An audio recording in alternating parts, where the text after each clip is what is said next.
Hello everyone, उम्मीद करता हूँ आप सभी लोग स्वस्थ हैं। सीजीएल 2025 के लिए जो लाइव मॉक कंडक्ट कराए जा रहे हैं, का 11th नंबर का टेस्ट हुआ था। इसका डिटेल एनालिसिस और मैथ्स का सोल्यूशन। ठीक है, कल सुप्रीम कोर्ट का एग्जामिनेशन था जीसी का, जिसका मैंने एक वीडियो में भी बताया था। तो काफ़ी लोग देखे आए।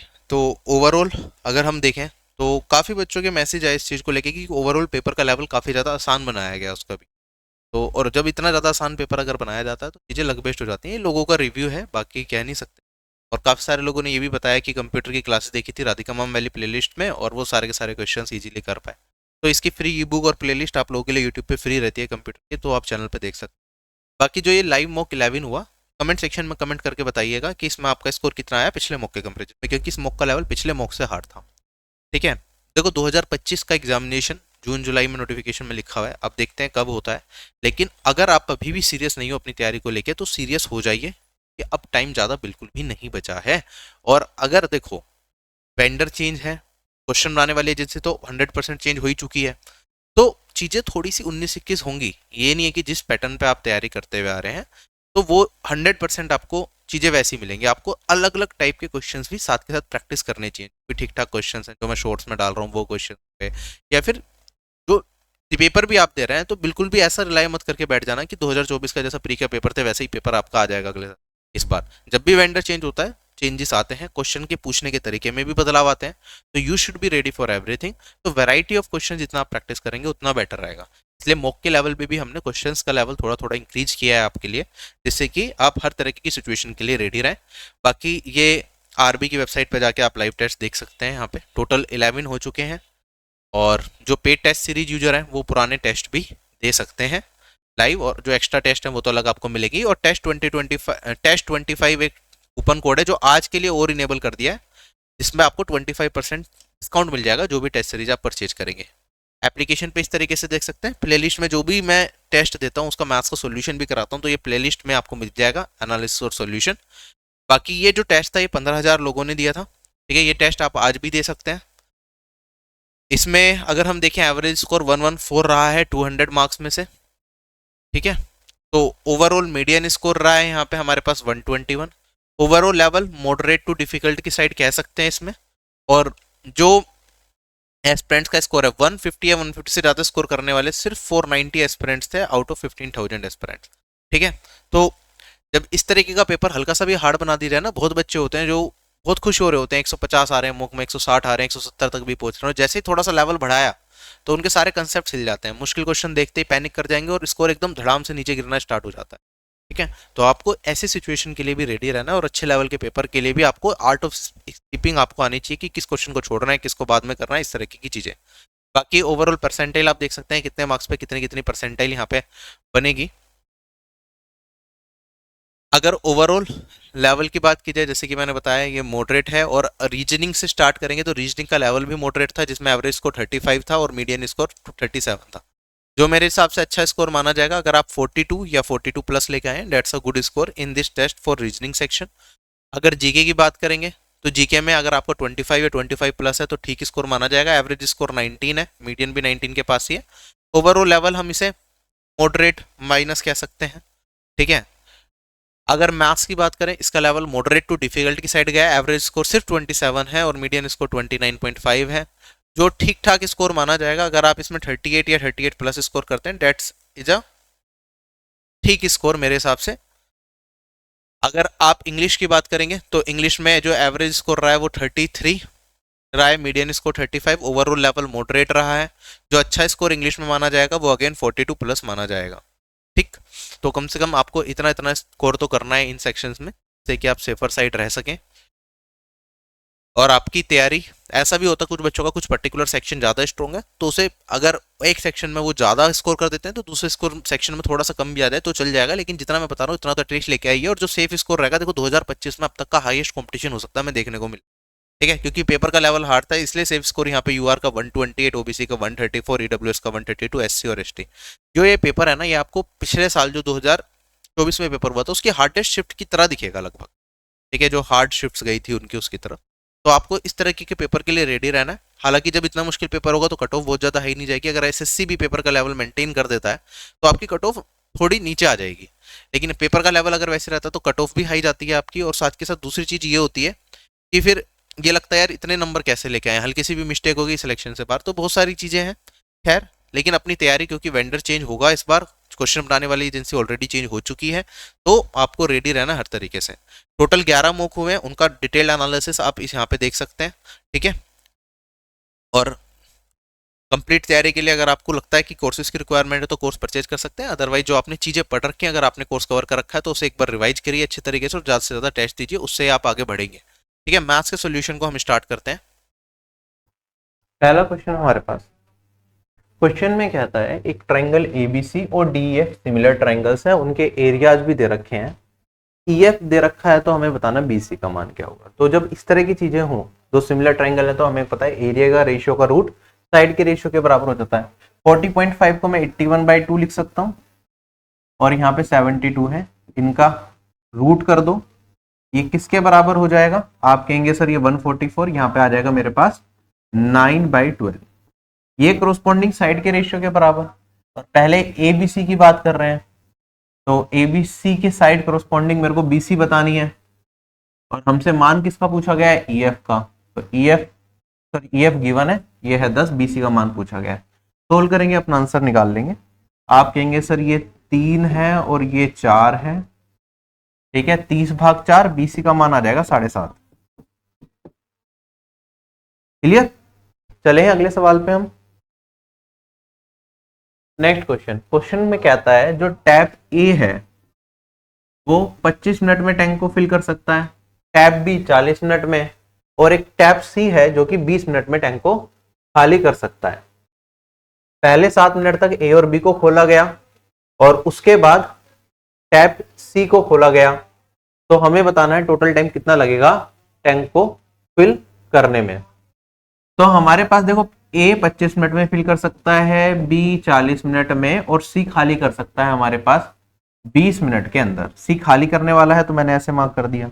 जब भी हमें टाइम दे रखा होता है तो टोटल वर्क इनका एलसीएम मान लेते हैं हम, और ये वाली वैल्यू 25 और 40 का करूंगा तो ये तो मेरे को मिल जाएगा 200, और 20 से भी कट जाएगा, तो 200 ही मेरा एलसीएम आ जाएगा। एफिशिएंसी क्या हो जाएगी? Total work divided by time, तो 200 में से 25 को घटाया तो 8, यहाँ पे मेरे पास ये वाली वैल्यू 5, और ये वाली वैल्यू मेरे पास आ जाएगी 10। पहले इन दोनों को खोला गया तो कंबाइंड एफिशिएंसी हो गई 13। ये कितनी देर तक चला? पहले 7 मिनट तक चला। उसके बाद सी को भी खोल दिया गया, क्योंकि एक खाली खाने का काम कर रहा है तो इसकी एफिशिएंसी नेगेटिव में होगी, तो 13 - 10 ये बचेगा 3, मैं मान लेता हूँ। इसके बाद लगेगा टी टाइम, और टोटल वर्क है हमारा 200। टोटल कितने टाइम में टैंक फिल हुआ हमें ये बताना है, तो t+7 का मान बता रहा हूँ, ध्यान रखना, 7 मिनट पहले और उसके बाद टी टाइम। कई बार जल्दी जल्दी में मिस्टेक हो जाती है। तो ये 91 होगा, तो यहाँ पे बन जाएगा 109। 3 से 109 को काटूंगा तो क्या वैल्यू आएगी मेरे पास? यहाँ पे 36 1/3 यही दिखेगा, और इसमें अगर 7 को और जोड़ दूं तो ये 43 1/3 यही वैल्यू आएगी। है क्या ऑप्शन में? ऑप्शन नंबर ए, ये इस क्वेश्चन का आंसर हो जाएगा। क्लियर है सभी लोगों को? कोई कंफ्यूजन तो नहीं है? स्टेप बाय स्टेप चलिए। ये वाला क्वेश्चन सीजीएल 2021 मेंस में इस टाइप के क्वेश्चन आए थे, सर्च का बहुत बढ़िया सवाल है। क्वेश्चन में कहता है कि भाई रूट दिस और रूट दिस ये इसके बराबर है, b ग्रेटर देन 0 है, तो आप बता दो वैल्यू y - x का मान क्या होगा। आपको पता है पहले तो भाई रूट से बाहर वैल्यू निकालनी पड़ेगी। रूट से बाहर निकालने के लिए हमें ये सिंप्लीफाई करना पड़ेगा, और मेरे पास जब भी कोई रूट में कुछ इस तरह का मान होता है तो हम कोशिश करते हैं रूट में a² + b² + 2ab की फॉर्म बना ले, जो कि हमें पता है ये क्या होता है। अगर रूट में मैंने ये बना लिया तो ये a + b का होल स्क्वायर आ जाएगा रूट के अंदर, और बाहर a + b आ जाएगा। ऐसे ही, वरना a - b, यहाँ पे अगर माइनस आ जाए तो यहाँ पे माइनस और यहाँ पे माइनस, इस तरीके से हम सिंप्लीफाई करते हैं। तो अगर मैं देखूं यहाँ पे, तो बेसिकली इस तरह के क्वेश्चंस में आपको मैंने पहले भी करा रखा है, तो ये a² + b² को रिप्रेजेंट करता है, और ये 2ab को रिप्रेजेंट करता है, ये वाला पार्ट, ठीक है।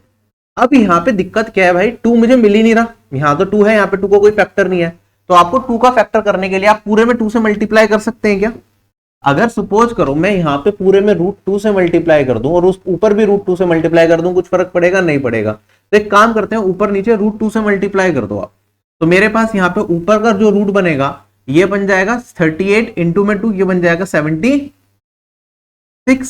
और यहाँ पे -2 इंटू में 5 √3 में ऐसे लिख रहा हूं, कंफ्यूज मत करिएगा।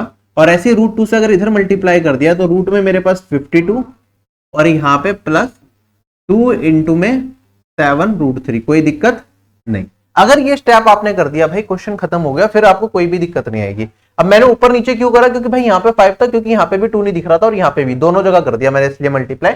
अदरवाइज मैं 2 इधर करता तो नीचे यहाँ पे डिवाइडेड बाय √2 कर लेता, ऊपर ना मल्टीप्लाई करता मैं। दोनों में सेम ही सिचुएशन चल रही थी।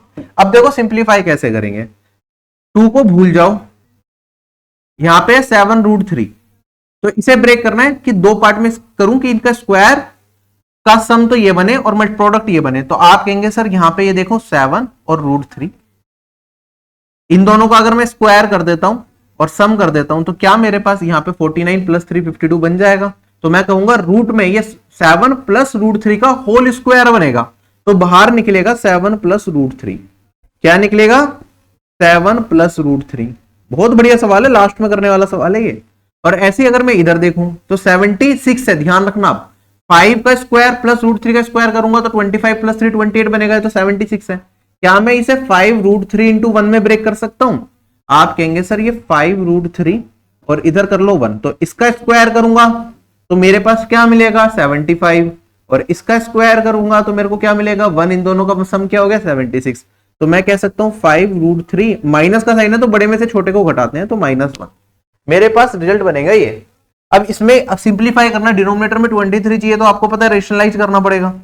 अब यहां पे मैं क्या करता हूं, अगर 7 - √3 इधर मल्टीप्लाई कर दिया और 7 - √3 इधर मल्टीप्लाई कर दिया तो मेरे पास क्या बचेगा, नीचे तो 7² - √3 का स्क्वायर 49 - 3 दैट इज 46 आ गया।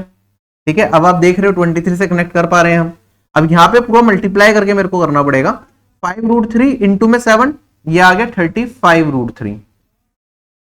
फिर इसमें करूंगा तो माइनस का 15 बन जाएगा, फिर मेरे पास यहाँ पे माइनस का 7 और यहाँ पे मेरे पास प्लस का √3। आप देखेंगे ये तो माइनस का 22 बच गया और यहाँ पे मेरे पास 36√3। ठीक है, 36 को 2 से काटूंगा तो 18√3 कह सकते हैं, और 22 का बचेगा मेरे पास माइनस का 11 और डिवाइडेड बाय 23। ये किसके बराबर है, x + y√3 डिवाइडेड बाय 23। अब भाई 23 से 28 कट जाएगा, y किसे रिप्रेजेंट करेगा, y 18 के बराबर हो गया मेरा, x बराबर हो गया मेरे पास -11 के। ठीक है, अब यहां पे पुट कर दो तो ये वाली वैल्यू मेरे पास 18 -11, तो क्या ये 29 आ गया। ऑप्शन नंबर बी करेक्ट हो गया। बहुत बढ़िया सवाल था ये। ठीक है, इसे नोट करके रख लेना, 2021 मेंस में पूछा गया था और टाइम लगेगा एग्जाम में, क्लिक ही नहीं करेगा, बहुत बच्चे नहीं कर पाए होंगे इस सवाल को। ये बहुत सिंपल सा सवाल आ गया हमारे पास। कहता है एक सर्कल है जिसका सेंटर हमें O दे रखा है, हमारे पास PQ क्या दे रखा है, एक डायमीटर दे रखा है। ठीक है, उसके बाद कहता है ABB कोड, AB एक कोड बना दी। ठीक है, सर्कल के ऊपर कुछ इस तरीके से ये वाला एंगल 60 दे रखा है, ये 50 दे रखा है। हमें वैल्यू बतानी है एंगल AOB की, ये वाला मान बताना है। भाई इस क्वेश्चन में कुछ भी नहीं है, अगर ये मेरे पास क्या दे रखा है, एक डायमीटर दे रखा है, तो आप कहेंगे सर इन तीनों का सम, ये एक स्ट्रेट लाइन होगी, इन तीनों का सम 180 होगा, तो ये 50 और 60 110 बन गया, तो ये कितना बन गया 180 - 110, और ये आ गया मेरे पास 70, और ये इस क्वेश्चन का क्या आ जाएगा, आंसर आ जाएगा। ठीक है, बहुत सिंपल सवाल, ऐसे सवाल भी आपको एग्जाम में मिलेंगे। अब ये वाला भी बहुत सिंपल सवाल है। कहता है हमारे पास 2 सर्कल हैं जो एक दूसरे को टच कर रहे हैं। ठीक है, जो पहला सर्कल है जिसका सेंटर हमें P दे रखा है, इसका रेडियस दे रखा है 10। एक दूसरा सर्कल है जिसका सेंटर Q है, इसका रेडियस हमें दे रखा है 6। अगर मैं कॉमन टेंजेंट बना लूं जो दोनों सर्कल को टच करती हुई जाए, जो ये वाली लेंथ है, तो हमें इसकी लेंथ बतानी होगी कि भाई इसकी लेंथ क्या निकल के आएगी। ठीक है, इस केस में हमने आपको बता रखा डायरेक्ट फॉर्मूला होता है, अगर 2 सर्कल आपस में टच कर रहे हो तो डायरेक्ट कॉमन टेंजेंट का फॉर्मूला होता है मेरे पास। यहां पे DCT का मान आता है 2 रूट में कैपिटल R इंटू में स्मॉल r, जो रेडियस हो, तो 2 इंटू में रूट में 10 इंटू में 6, ये तो हो जाएगा, आप देखेंगे 2 बाहर निकल जाएगा मेरा, तो 4 हो जाएगा, और 5 इंटू 3 15 बचेगा। और यही इस क्वेश्चन का क्या है, आंसर है। क्या ये याद रहेगा result, 4√15 is the right answer. वरना डायरेक्ट कॉमन टेंजेंट का जो हमारा फॉर्मूला होता है वो होता है रूट में डिस्टेंस का स्क्वायर माइनस में r माइनस r का होल स्क्वायर। इस केस में जो डिस्टेंस होता है ना, ये इन दोनों के सेंटर्स के बीच में, ये हो जाता है आर प्लस आर। तो आर प्लस आर का होल स्क्वायर माइनस आर का होल स्क्वायर बचता है 2 रूट आर आर। ठीक है, इसे सिंप्लीफाई करके हम निकाल सकते हैं, रूट में अगर ये हो तो ऐसी वैल्यू बचेगी। ये आपको सारी चीजें पढ़ा रखी हैं। कहता है एक शॉपकीपर अपने आर्टिकल को 20% के प्रॉफिट में बेचता है। अगर वो उसे 1800 रुपए ज्यादा का बेचता तो उसे 35% ज्यादा प्रॉफिट तो नहीं तो उसे 35% का प्रॉफिट होता। तो हमें बताना है अगर वो आर्टिकल को 10% प्रॉफिट पे बेचे तो सेलिंग प्राइस क्या होगा। मैं कहता हूं एक आर्टिकल की कीमत मान लिया हमने 100 है, ठीक है, वो अगर उसे 20% के प्रॉफिट पे बेचेगा तो कितने का बेच रहा है, 120 का बेचेगा, है ना। कहता है अगर वो आर्टिकल को 1800 रुपए ज्यादा का बेचे तो उसे क्या होगा, प्रॉफिट हो जाएगा कितने का, 35 का। तो यहां पे अगर मैं 35% का प्रॉफिट लगा दूं तो कितने का बेचेगा, 135 का बेचेगा। डिफरेंस कितने का है, आप कहेंगे सर 15 का, और वैल्यू में डिफरेंस कितने का है, 1800 का है। ये गिवन है। हमें बताना है आर्टिकल को अगर 10% के प्रॉफिट पे बेचा गया तो कितने का बेचा जाएगा। 10% का प्रॉफिट लेंगे तो 110, 15 का मान इतना है, 110 का मान हमें बताना है। हालांकि आप इस क्वेश्चन को देखते ही कर सकते थे। जब हमसे कहा गया 110% के प्रॉफिट पे बेचे तो हमें पता है कि कोई भी वैल्यू होगी कॉस्ट प्राइस उसका 11/10 करना है। तो मेरा आंसर जो भी होगा वो 11 का मल्टीपल होगा। ये 11 से कटता है, ये 11 से नहीं कटता। क्या ये वाली वैल्यू 11 से कटती है, हाँ ये भी कटती है। क्या ये वाली वैल्यू 11 से कटती है, नहीं कटती है। ठीक है, दो ऑप्शन हो सकते थे तो आप निकाल लेते हैं, दो में कंफ्यूजन है तो रिस्क नहीं ले सकते। 15 से काटूंगा तो 12 120 टाइम्स जा रहा है, और इसमें 120 से गुना कर दूंगा तो 12 इंटू 11 132 आता है। तो 13200 ये आंसर आएगा, ऑप्शन नंबर सी करेक्ट हो जाएगा। ठीक है, चलें आगे। अगला सवाल सिंप्लीफिकेशन का है।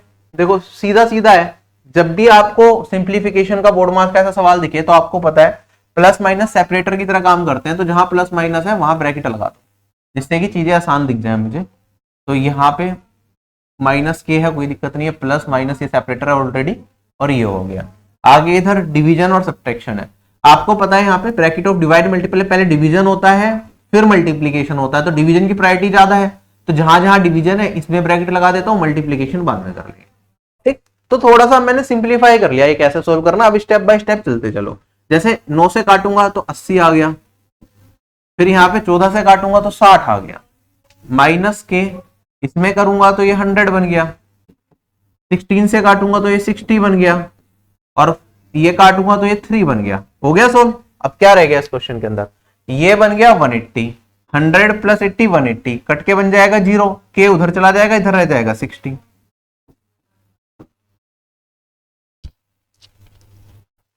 कुछ गड़बड़ कर दी गया हमने क्वेश्चन को सोल्व करते टाइम, फटाफट से देख लेते हैं। अच्छा यहाँ पे 4 था, थोड़ी सी मिस्टेक यहाँ पे हो गई भाई, ये वाली वैल्यू थी 4। तो अगर 240 और यहाँ पे कितना बन रहा है 240, तो के का मान आएगा 0। ठीक है, option number A is correct. अगला सवाल हमारे पास ध्यान से देखिए। क्वेश्चन में कहता है वीट का जो इंपोर्ट है 1000 टन में वो दे रखा है 2018 से लेके 2022 तक।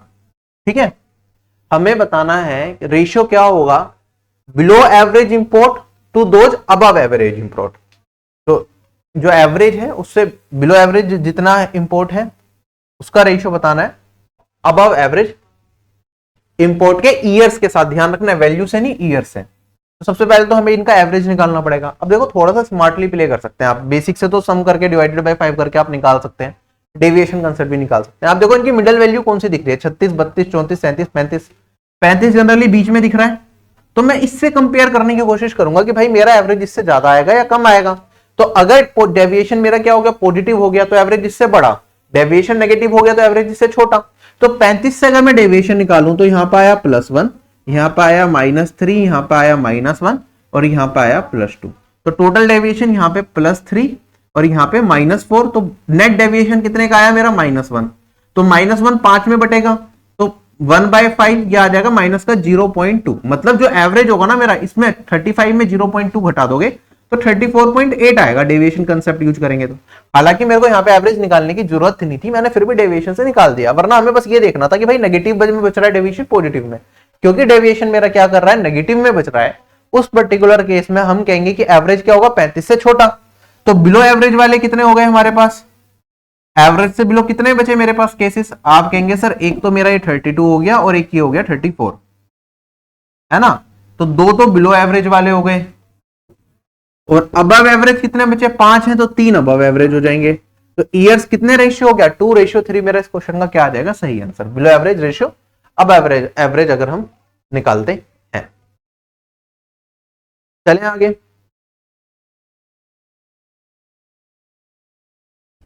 अगला सवाल हमारे पास कहता है सरफेस एरिया एक स्फेरिकल बॉल का इतना है, तो आप बता दो भाई इसकी वॉल्यूम क्या होगी, 4 ऑप्शन भी मुझे दे रखे हैं। अब देखो surface area of a sphere क्या होता है 4πr², है ना, और ये वाली वैल्यू दे रखी है कितना 2464, हमें वैल्यू बतानी है 4/3πr³।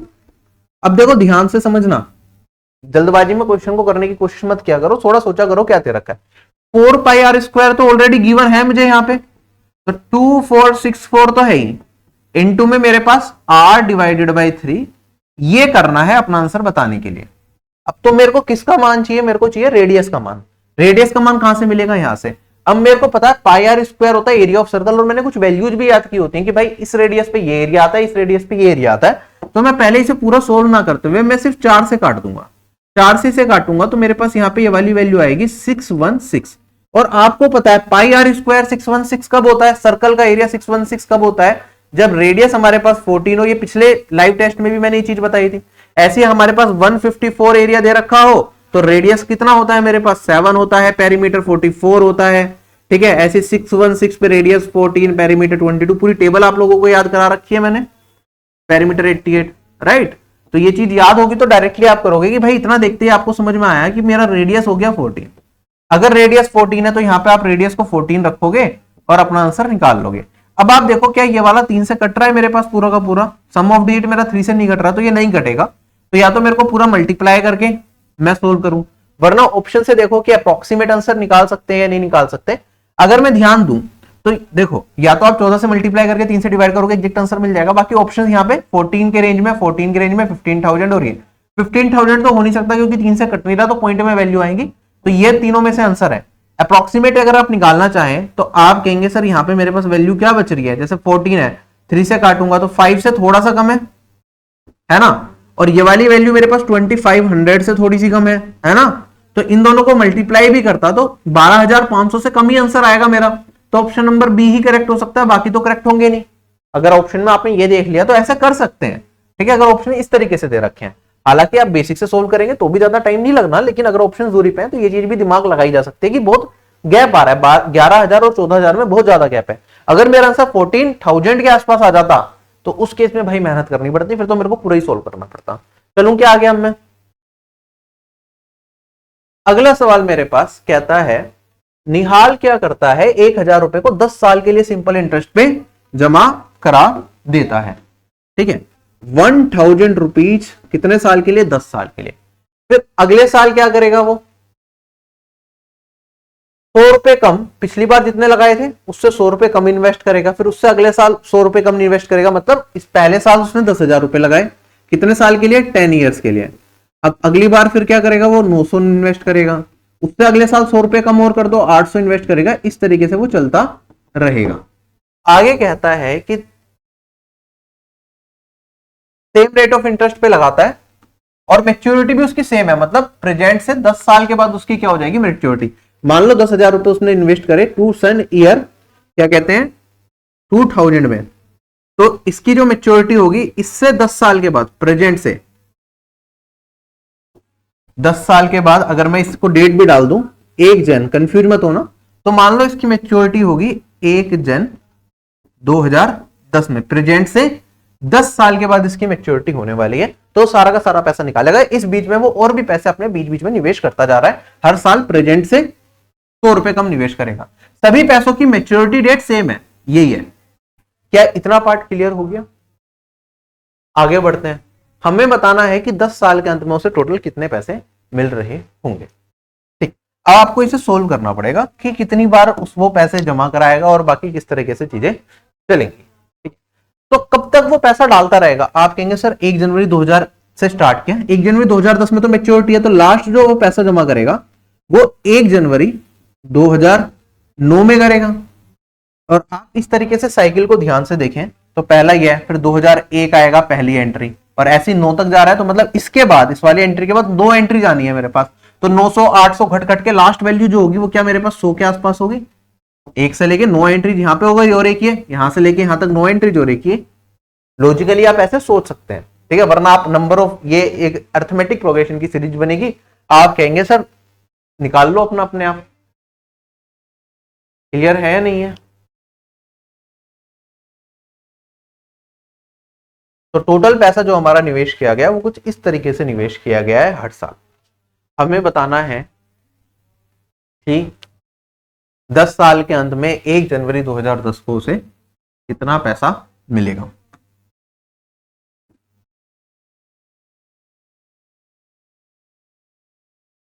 अगर हम इसे ध्यान से देखें तो मेरे को ये भी चीज समझ में आ रही है भाई, जो ये पैसा है ना 1000, ये कितने टाइम के लिए लग रहा है? ये 10 साल के लिए लग रहा है इसमें, क्योंकि 2001 में क्या, 2010 में मेच्योरिटी है, तो ये वाला पैसा 9 साल के लिए लगेगा, ये वाला पैसा हमारा 8 साल के लिए लगेगा, और इसी तरीके से अगर मैं चलता रहूं तो ये वाला पैसा मेरा 1 साल के लिए लगेगा।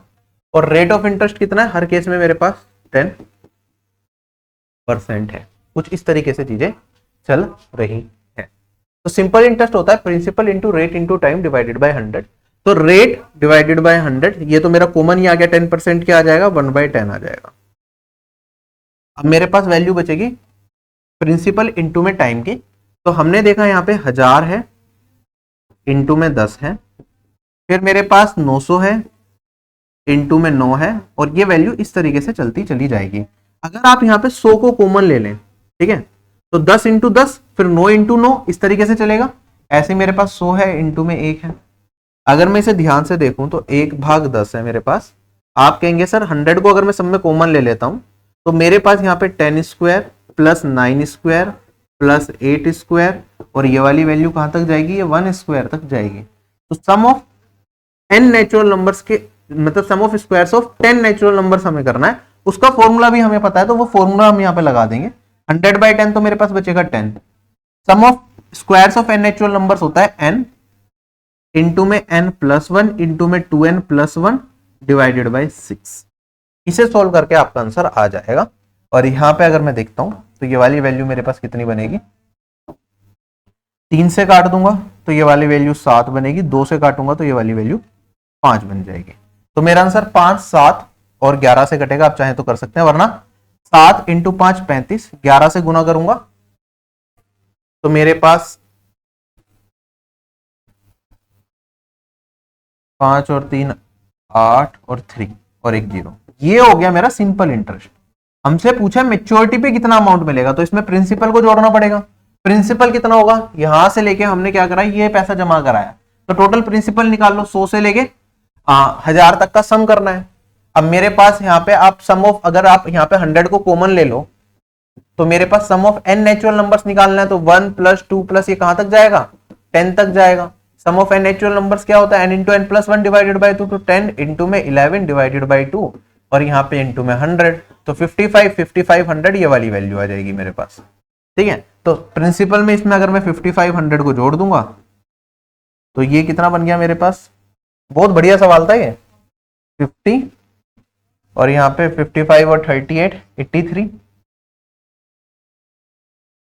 63 93 sorry 9350 is my answer. Note करके रख लेना। सम ऑफ नंबर्स का भी, sum of n natural numbers का भी फॉर्मूला लगाए, sum of squares of n natural numbers का भी फॉर्मूला लगाए। अगर आप भूल रहे हैं तो मैं फॉर्मूला भी आप लोगों के लिए लिख देता हूं। फॉर्मूला होता है n इंटू में n+1 2n+1 डिवाइडेड बाई 6। ये फॉर्मूला मैंने यहां पे यूज किया है। ठीक है, अगले सवाल पे चलता हूं। कहता है शांतनु की जो इनकम है वो डिक्रीज हो जाती है 52,800 से 45,936 पे। तो हमें बताना percent decrease in the income क्या होगा। अब देखो 4 ऑप्शन दे रखे हैं, 12 14 11 और 13, है ना। अब ये ऑप्शंस मेरे पास नियरेस्ट टू एन इंटीजर मेरे को बताना होगा। ठीक है, अगर मेंशन नहीं है तो हम मान के चलेंगे अप्रोक्सीमेट वैल्यू हमें बतानी है, या फिर हो सकता है एक्चुअल भी निकल जाए। लेकिन कैलकुलेशन करना बहुत मुश्किल हो जाएगा ना अगर ऐसी वैल्यूज दे रखे हैं। तो आप थोड़ा सा अप्रोक्सीमेशन अपने हिसाब से कर लो। मैं कह देता हूँ यार ये 45,936 है, लगभग ये मेरा कितना है 46,000 के आसपास है, और इसमें मैंने इसमें भी कुछ बढ़ाया तो थोड़ा इसमें बढ़ा देता हूं, तो ये 528 है, तो मैं इसे कर लेता हूं 53। अप्रोक्सीमेट मैं आइडिया लेने की कोशिश कर रहा हूं, बस कितना गैप आएगा।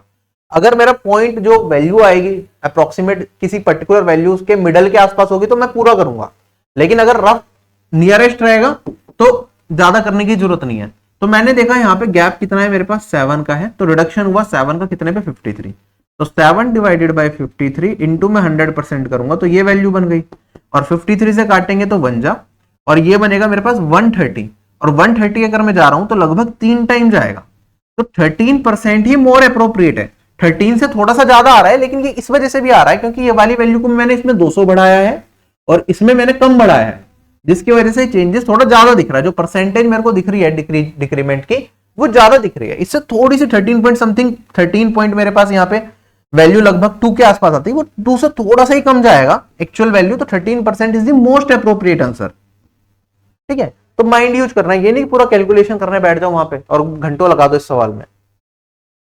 अगला सवाल, अब जैसे ये वाला सवाल है ये भी ऐसा ही है, कितने सालों में हमारे पास 3250 बनेंगे, सिंपल इंटरेस्ट दे देंगे 520 रुपए का 8% पर एनम के हिसाब से। अब यहाँ पे 4 ऑप्शन भी दे रखे हैं। ठीक है, आप अप्रोक्सीमेटली चीजों को कुछ निकाल सकते हैं क्या? ठीक है, कि कितना परसेंट बनेगा, या तो आप डायरेक्टली ऐसे करोगे यार ये मेरे पास 520 है और यहाँ पे 3250 इंटू में 100% कर दूंगा तो मैं देखूंगा ब्याज कितना परसेंट बना टोटल, तो यहाँ पे ये 0 से 0 कट जाएगी मेरे पास, यहाँ पे आप 4 से तो नहीं कटेगा, 13 से काटना पड़ेगा, 4 जा और 13 से काटूंगा तो 25 और 4 इंटू 4 ये बन जाएगा 16%, तो टोटल जो इंटरेस्ट बना 16% बना। एक साल में सिंपल इंटरेस्ट पे ब्याज कितना आ रहा है 8%, तो 2 से गुना करना पड़ेगा, तो यहाँ पे टाइम कितना रहेगा मेरे पास 2 साल रहेगा।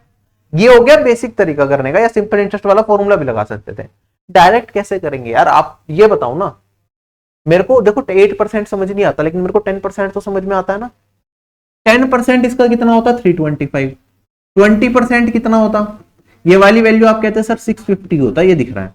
ब्याज मिला कितना है, इससे कम मिला है ना, 520 मिला है, तो आप चाहो तो रेशियो में भी दिख जाता आपको 4:5, तो 20 अगर 5 रेशियो को रिप्रेजेंट कर रहा है तो 4 रेशियो किसे रिप्रेजेंट करेगा 16 को, तो 16%। अदरवाइज इतना भी नहीं जाना, मैंने कहा जो मेरे को इंटरेस्ट मिल रहा है वो 650 से कम है, मतलब 20% से कम ओवरऑल इंटरेस्ट मिल रहा है।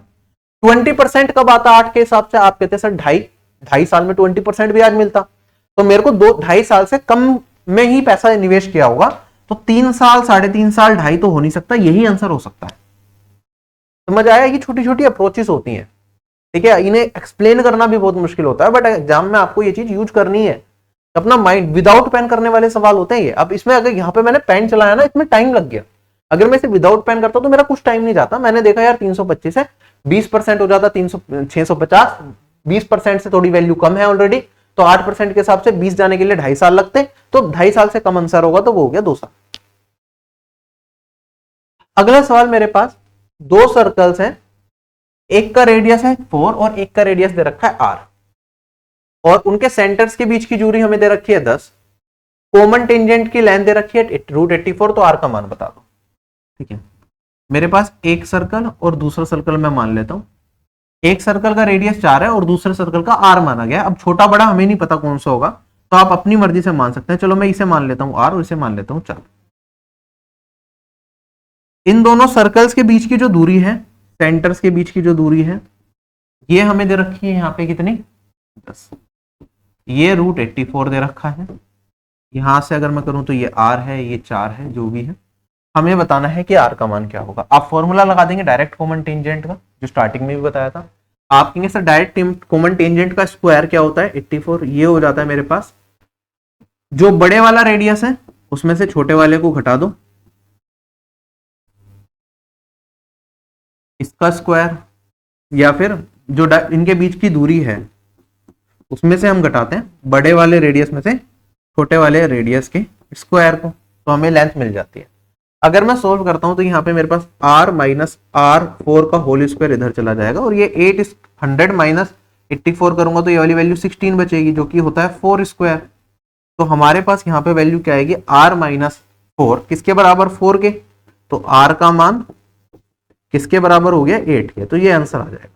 अच्छा अब यहाँ पे आप कह सकते थे सर जरूरी थोड़ी था, हमें थोड़ी दे रखा था कि ये r वाला बड़ा होगा और ये छोटा होगा, बिल्कुल, तो आप इसे 4 माइनस आर ले लो, कोई दिक्कत है क्या? नहीं, आपने कहा सर मैं इसे 4 माइनस आर मान लेता हूं, अगर ये 4 माइनस आर की फॉर्म में होता तो 4 माइनस आर मेरा किसके बराबर 4 के बराबर आपको दिख जाता, और आप कहते सर इस केस में रेडियस का मान क्या हो गया मेरे पास 0 हो गया। क्या रेडियस का मान 0 होगा तो सर्कल बनेगा? नहीं बनेगा, तो यहाँ पे ना दे रखा ऑप्शन में, तो 8 के साथ ही हमें जाना पड़ेगा, हमारे पास कोई और ऑप्शन है नहीं, ठीक है, तो ये पॉसिबल नहीं है। चले आगे, बाकी अगर क्वेश्चन कुछ और होता तो उसमें चीजें बदली जा सकती थी, ठीक है, या फिर उसमें मेंशन करना पड़ता कि जो दूसरा रेडियस है वो बड़ा है या छोटा। अब जैसे ये ट्रिग्नोमेट्री का सवाल है, हमारे पास क्या है, एक इक्वेशन है, दो वेरिएबल है, और हमें बताना है कि पी का मान इन चारों में से क्या होगा। तो या तो आप वेरिएबल को अपनी मर्जी से कुछ भी एज्यूम कर लो कि भाई या तो आप थीटा को मान लो अपनी मर्जी से या पी को कुछ मान लो, उससे भी आप ये काम कर सकते हैं, ठीक। तो अब यहाँ पे हमारे पास अगर थीटा का मान मेरे को मानना भी है तो मैं क्या क्या मान सकता हूँ, आप कहेंगे सर देखो कोस है, कोसेक और कोट सारी चीजें हैं, तो मैं 0 नहीं मान सकता, 90 नहीं मान सकता, ठीक है। मेरे पास ऑप्शन क्या बचेंगे, या तो मैं मानूंगा 30 या 60, 45 भी नहीं मान सकता, क्यों? क्योंकि यहाँ पे आप देखोगे मेरे पास ये और ये बराबर हो जाएंगे और ये बराबर हो जाएंगे, ठीक है। तो मेरे को ऑप्शन बहुत सोच समझ के यहाँ पे रखने पड़ेंगे, ठीक है। तो अब हमारे पास थीटा या तो मैं 30 रखूं या 60 रखूं, आप दोनों तरीके से अपना आंसर निकाल सकते हैं, एक ही ऑप्शन सेटिस्फाई करेगा, आपको आंसर मिल जाएगा। वरना आप ऐसे भी नहीं रखना चाहते क्योंकि 30 और 60 पे मेरे पास जो ये वैल्यूज है ना ये रूट में चली जाएंगी और मैं इतनी कंफ्यूजन में नहीं पड़ना चाहता, तो मैं थीटा को यहाँ पे इसे 3 मान लेता हूँ, इसे 4 मान लेता हूँ, इसे 5 मान लेता हूँ, इस फॉर्म में भी कर लोगे तो 4 ऑप्शन डिफरेंट आंसर देंगे। यहाँ पे आप कहीं भी उसमें फंसोगे नहीं, आप सोल्व करके निकाल सकते हो, लेकिन फिर भी रूट है, मेरे को मेहनत तो करनी पड़ेगी, ठीक है। इससे बेटर है कि मैं वैल्यू रखने से पहले से बेसिक से सोल्व करके देखूं कि भाई बेसिक से जितना हो जाए, अगर कहीं फंसा तो वैल्यू पुटिंग कर लूंगा। अब मेरे पास यहाँ पे 1 माइनस कोस और 1 प्लस कोस है, आपको पता है रेशनलाइजेशन जब आप करेंगे तो मेरे पास यहाँ पे इंटू में 1 माइनस कोस और यहाँ पे क्या करेंगे दोबारा से मल्टीप्लाई 1 माइनस कोस, ऐसे ही करते हैं। तो मेरे पास बाहर तो 1 माइनस कोस आ जाएगा, रूट हट जाएगा, ऊपर स्क्वायर बन गया, यहाँ पे बनेगा 1 स्क्वायर माइनस कोस स्क्वायर, जो कि हो जाएगा कितना साइन स्क्वायर, और बाहर निकालूंगा रूट से तो आ गया साइन, यही बनेगा ना। ऐसे आगे बढ़ेंगे, यहाँ पे कोसेक प्लस कोट है, यहाँ पे कोसेक माइनस कोट है, आपके ऊपर, आप चाहो तो इसे साइन के फॉर्म में कन्वर्ट कर लो पहले ही या फिर बाद में कर लेना, it's all up to you, ठीक है। आप करना चाहेंगे तो 1 by sine minus cos by sine है और 1 by sine plus cos by sine, तो यहां पे मेरे पास रूट में क्या बचेगा 1 माइनस कोस और यहां पे बचेगा 1 प्लस कोस, यही आएगा।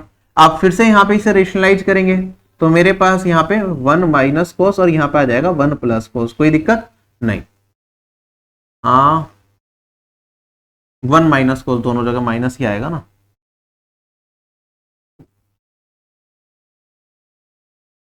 अगर मैं सिंप्लीफाई करूंगा इसे तो मेरे पास यहाँ पे 1 माइनस कोस फिर से बाहर आ जाएगा, 1 माइनस कोस और यहाँ पे भी 1 माइनस कोस आ गया, और नीचे 1 स्क्वायर माइनस कोस स्क्वायर जो बन जाता है साइन स्क्वायर, तो फिर से बाहर साइन निकल जाएगा, तो यहाँ पे आ गया साइन स्क्वायर।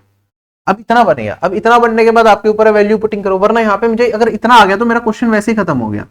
साइन स्क्वायर क्या होता है, ये होता है 1 माइनस कोस स्क्वायर थीटा, है ना, और 1 माइनस कोस स्क्वायर क्या होता है, आप कहेंगे सर ये होता है 1 माइनस कोस और यहाँ पे होता है ये 1 plus cos, 1 minus cos cut जाएगा तो मेरे पास रिजल्ट क्या बचेगा 1 minus cos divided by 1 plus cos, ये किसके बराबर है 1 minus P divided by 1 plus P, compare कर लो तो भाई पी तो कोस थीटा को रिप्रेजेंट कर रहा है, ये इस क्वेश्चन का आंसर हो जाएगा। तो ये जब मैं सोल्व करने लगा, सिंप्लीफाई करने लगा, तो करते करते मेरे को आंसर डायरेक्टली मिल गया, ठीक है, वरना सिंप्लीफाई तो हमें पहले करना ही पड़ता, उसके बाद ही तो हम डायरेक्टली अपने क्वेश्चन को आगे सोल्व कर पाते। चलें आगे। दूसरा तरीका ये होता है, मैंने इसके कुछ शॉर्टकट्स भी बता रखे हैं। अब जैसे 1 माइनस रूट में 1 minus cos divided by 1 plus cos है, इसका मैंने फॉर्मूला आपको ट्रिग्नोमेट्री में पढ़ा रखा है, ये कोस है तो कोसेक आ गया और माइनस का साइन है तो माइनस आ जाएगा। ये अगर मैं सिंप्लीफाई करूंगा तो ये बनेगा मेरे पास cosec theta minus cot theta, ठीक है, ये बनेगा क्या cosec theta minus cot theta. और जैसे अगर आप इसे सिंप्लीफाई करेंगे तो आप देखेंगे मेरे पास यहाँ पे ये एक दूसरे के क्या होते हैं inversely proportional, cosec theta plus cot theta क्या होता है 1 अपॉन में cosec theta minus cot theta, और अगर आप इसे खोल लेंगे तो मेरे पास जो नेक्स्ट रिजल्ट बनेगा वो बनेगा यहाँ पे रूट से बाहर निकल के, ये कोसेक माइनस कोट बनेगा, ऊपर मल्टीप्लाई कर देंगे तो कोसेक माइनस कोट ही बाहर आ जाएगा।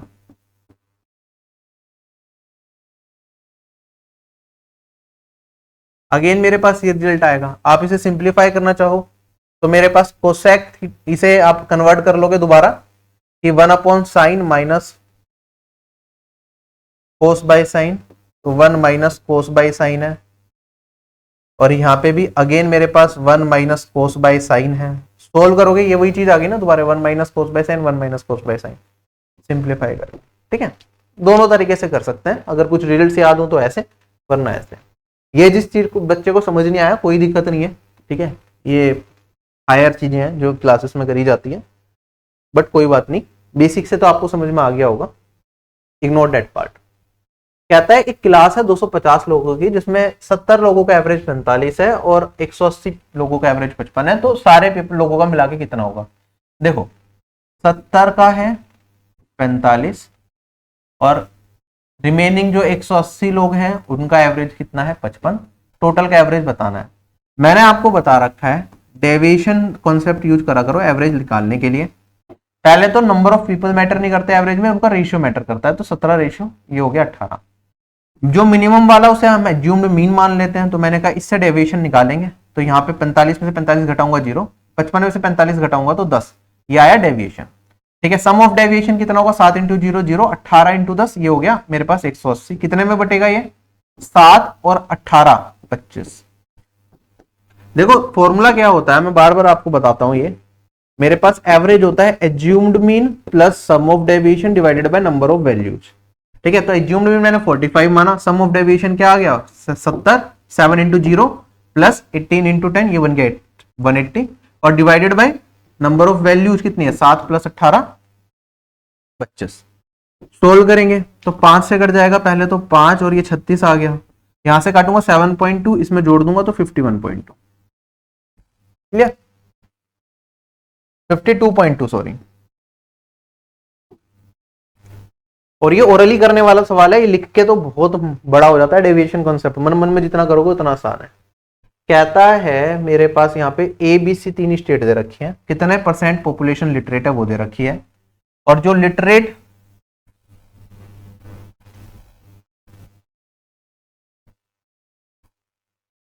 यहाँ पे मेल और फीमेल का रेशियो दे रखा है कि कितना है।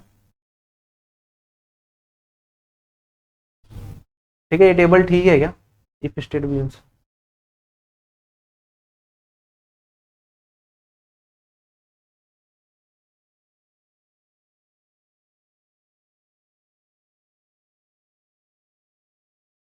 ठीक है, तो यहाँ पे हमें सोल्व करके बताना है। अगर स्टेट बी के पास 7 करोड़ लोग हैं तो नंबर ऑफ लिटरेट फीमेल्स कितनी होंगी एक स्टेट के अंदर।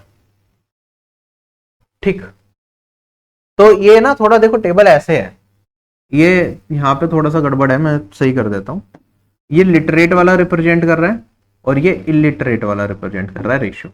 तो जैसे मान लो एक स्टेट है ए, उसमें परसेंटेज लिटरेट अगर 55% है तो आप कहेंगे सर लिटरेट इतना है तो इलिटरेट कितना हो जाएगा? 45। ऐसे यहाँ पे 28 इलिटरेट परसेंट हो जाएगा और यहाँ पे कितना हो जाएगा? 22। अब इसमें लिटरेट में मेल रेशियो फीमेल का रेशियो यहाँ पे है, इलिटरेट का मेल रेशियो फीमेल का रेशियो यहाँ पे, कुछ इस तरीके से डेटा हमें दे रखा है, पहले कई बार एग्जाम में पूछा गया है। कहता है स्टेट बी के अंदर जो है ना 7 करोड़ लोग हैं, तो नंबर ऑफ इलिटरेट फीमेल्स बता दो स्टेट में कितनी होंगी। तो आप सीधा सीधा सोल्व करेंगे, 7 करोड़ है तो 7 के बाद कुछ भी जीरो लग रही होंगी, उस पर दिमाग लगाना ही नहीं है। मैंने कहा ये हो गया 7। टोटल इलिटरेट कितने हैं? 28%, तो 28% कर दिया। ठीक है, फिर से जीरो डिनोमिनेटर में आएगी, उसे भी भूल जाओ, कोई दिक्कत नहीं है। ठीक है, उसके बाद आगे बढ़ते हैं, फीमेल्स की बात कर रहे हैं इलिटरेट में।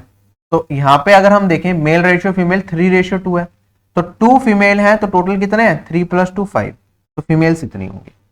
क्लियर? यहां तक कोई दिक्कत नहीं। मैंने जीरो वाले पार्ट को इग्नोर ही कर दिया जहां पे भी जीरो आ रही है, और यहां पे भी अगर आप सिंप्लीफाई करेंगे तो हम क्या करेंगे, नीचे जीरो बना लेते हैं, तो इधर भी 2 से मल्टीप्लाई करते तो इधर भी 2 से, तो नीचे जीरो आ जाएगी। जीरो जहां जहां कटती रहे मेरे को कोई मतलब नहीं, क्योंकि यहाँ पे पॉइंट में डिफरेंस नहीं है, लैक्स में सारी वैल्यू दे रखी है। तो यहाँ पे ये 10 बन जाएगा, नीचे वाले को भूल जाओ, हमें इन सबको मल्टीप्लाई करना और बताना है मेरा आंसर क्या निकल के आएगा। यूनिट डिजिट से अगर करने की कोशिश करें तो 4, और 32 2 और 7 4। तो लास्ट में मेरे पास यूनिट डिजिट 4 आएगी जो कि इस ऑप्शन नंबर डी में ही दिख रही है, तो यही आंसर हो सकता है। आप चाहें तो इसे कैलकुलेट करके देख लें कि 7 से कौन सा कट रहा है, तो आपको ये 7 से भी कटता हुआ दिख जाएगा। बाकी सारे ऑप्शंस की प्रोबेबिलिटी बन नहीं रही। मैं रिपीट करता हूं, मैंने क्या किया, मैंने कहा कि भाई 7 करोड़ है, बहुत सारी जीरो आएंगी, तो 28% करता तो नीचे 2 जीरो आती, तो जीरो से जीरो कट जाती। फिर यहाँ पे 2/5 था तो 10 बनता नीचे, फिर जीरो से कुछ जीरो कट जाती। तो जीरो पे जाओ मत ना, आप जीरो को भूल के क्वेश्चन को सोल्व कर लो, आपको ऊपर की वैल्यू से मतलब है ना। तो ऊपर की वैल्यू हमने निकाल ली, हमने देखा यूनिट डिजिट क्या आ रही है, हमारे पास 4 आ रही है, एक ही ऑप्शन में लास्ट डिजिट 4 दिख रही है, डेट इज ऑप्शन नंबर 4, तो यही आंसर हो सकता है। अब ये भाई cos 60 minus sine 60, cos 60 plus sine 60, अगर हमें इस तरह का सवाल करना है तो कैसे करेंगे, ये मैं आप लोगों के ऊपर छोड़ता हूं। आप सभी लोगों को cos 60 का मान पता है, साइन 60 का मान पता है, पुट करके निकाल लेना। अगला सवाल हमारे पास, दो कंपनीज है ए एंड बी, उनकी इनकम 2006 में 3:4 में थी, ठीक है। हमें बताना है उनके एक्सपेंस का रेशियो क्या रहा होगा 2006 में, जब यहाँ पे हमें जो रेशियो दे रखा है वो प्रॉफिट परसेंट बता रखा है कंपनी ए और कंपनी बी का। बहुत बच्चे कंफ्यूज हुए होंगे, इसमें बड़े ध्यान से समझना, इनकम में प्रॉफिट में क्या डिफरेंस है आपको ये भी पता होना चाहिए, ठीक है। देखो हम कहते हैं हमारी जो इनकम होती है ना, कंसेप्ट समझ लो अच्छे तरीके से, इनकम होती है हमारी एक्सपेंस प्लस प्रॉफिट। अगर मैं इसे कंपेयर करने की कोशिश करूं तो इनकम एक तरीके से हमारा क्या होता है, रेवेन्यू वाली बात करते हैं हम, जब हम कंपनी की बात करते हैं तो ये इसके रेवेन्यू को रिप्रेजेंट करता है, क्या, इनकम। तो ये नहीं है कि जो कमाया वो पैसा घर में आ गया, ये एक तरीके से टोटल सेल्स भी कह सकते हो आप, ये सारे टर्म्स है ना इंटरचेंजेबल है कि टोटल सेलिंग प्राइस से आपको कितना मिला। तो एक तरीके से जो इनकम वर्ड है किसे रिप्रेजेंट करता है, ये सेलिंग प्राइस को रिप्रेजेंट करता है। जो एक्सपेंस होता है, जो खर्चा होगा, वो हमारा कॉस्ट प्राइस को रिप्रेजेंट करता है। और अगर आगे बढ़ते हैं प्रॉफिट, तो ये हमारा क्या होता है एक तरीके से जो सिंपल इंटरेस्ट कंपाउंड इंटरेस्ट में प्रॉफिट लेते हैं। तो इसे इस तरीके की एनालॉजी को लेके समझिएगा आप कि चीजें इस तरीके से दे रखी हैं। अब हम यहां पे अपने क्वेश्चन पे आते हैं। क्वेश्चन में बात की जा रही है 2006 की। 2006 के अंदर कंपनी ए और बी का जो इनकम का रेशियो है वो कितना है, 3:4। और अगर मैं बात करूं यहां पे प्रॉफिट हमें दे रखा है कितना, प्रॉफिट परसेंट किसका होता है, हम देखते हैं कॉस्ट प्राइस पे जब हम प्रॉफिट लगाते हैं तब जाके हमारा क्या बनता है, सेलिंग प्राइस बनता है। तो इसका मतलब क्या हो गया कि हमारे पास जो इनकम होगी, ये अगर 65% का प्रॉफिट चल रहा है तो मैं कहूंगा यहां पे अगर मेरा एक्सपेंस क्या है 100 है तो प्रॉफिट 65 का होगा, और उस केस में मेरे पास क्या हो जाएगा, इनकम हो जाएगी 165 की। क्या चीज क्लियर है या नहीं है। ऐसे ही यहां पे अगर 50 की बात करेंगे तो इनकम होगी 150 की, एक्सपेंस होगा 100 का, कुछ इस तरीके से चीजें चलेगी। हमसे पूछा है कि इनके एक्सपेंस का रेशियो आप बता दीजिए 2006 का क्या रहेगा। तो अगर मैं बात करता हूं, ठीक है, इसे मैं मिटाता हूं, कि अगर ये मेरा प्रॉफिट है इतना तो इनकम हो जाएगी मेरे पास 165, है ना। और अगर मैं एक्सपेंस की बात करूंगा तो एक्सपेंस हो जाएगा मेरे पास यहां पे 100, और इस केस में यहां पे मेरे पास क्या हो जाएगी, इनकम हो जाएगी 150, और एक्सपेंस कितना हो जाएगा मेरे पास। अब देख लो ध्यान से, इनकम का रेशियो 3:4 है, 165 3 रेशियो को रिप्रेजेंट कर रहा है, तो 100 रेशियो किसे रिप्रेजेंट करेगा, आप कहेंगे सर 3 डिवाइडेड बाय 165, 1 रेशियो की वैल्यू आ गई, और इनटू में 100 कर दूंगा तो ये मेरा क्या आ गया, एक्सपेंस आ गया कंपनी ए का। ऐसे ही अगर कंपनी बी की बात करूंगा तो मेरे पास यहाँ पे 4 रेशियो रिप्रेजेंट करता है 150 को, तो एक रेशियो 4/150 और एक्सपेंस है मेरा 100 रेशियो, तो ये इसके बराबर हो जाएगा। इनका रेशियो हमें बताना है कि क्या बनेगा, तो आप यहाँ पे सोल्व कर लेंगे। 100 से 100 कट गया, यहाँ पे और सिंप्लीफाई करेंगे तो जैसे हम 15 से काट सकते हैं, 11 हो गया और ये 10 हो गया, और आगे तो यहाँ पे 2/5 आएगा, तो ये आ गया 15 और ये आ गया 22। 15:22 मेरा इस क्वेश्चन का क्या होगा, आंसर जाएगा। क्लियर है या नहीं है, फटाफट से देखिए, इसे बताइए मुझे सारी चीजें समझ आई या नहीं आई। ठीक, अब ये मैंने पूरे कंसेप्ट के साथ बताया, इतना टाइम लगा, वरना इस क्वेश्चन में कुछ भी नहीं था। मैं बहुत इजीली इस क्वेश्चन को 1 लाइन में कर सकता हूं। ठीक है, अगर कंसेप्ट आपका क्लियर है तो आप कहेंगे सर मेरे पास इनकम का रेशियो है, मेरे को एक्सपेंस का रेशियो बताना है। तो अगर मैं बात करूं, यहां पे इनकम कितनी है 165 और यहां पे है इनकम 150, तो मेरे पास 3 रेशियो 165 को रिप्रेजेंट कर रहा है, तो एक रेशियो 3/165 हो गया। और अगर मैं इधर बात कर रहा हूं तो मेरे पास यहाँ पे 150 4 रेशियो को रिप्रेजेंट कर रहा है, तो एक रेशियो 4/150 हो गया। ये हमारे पास क्या आ गया, एक रेशियो का मान। और एक्सपेंस तो दोनों केसेस में हमारा 100 रेशियो है, तो इंटू 100 करूंगा, इधर भी इंटू 100 करूंगा तो कट ही जाएगा। तो मेरे पास डायरेक्टली जो आंसर करना था वो बस हमें ये करना।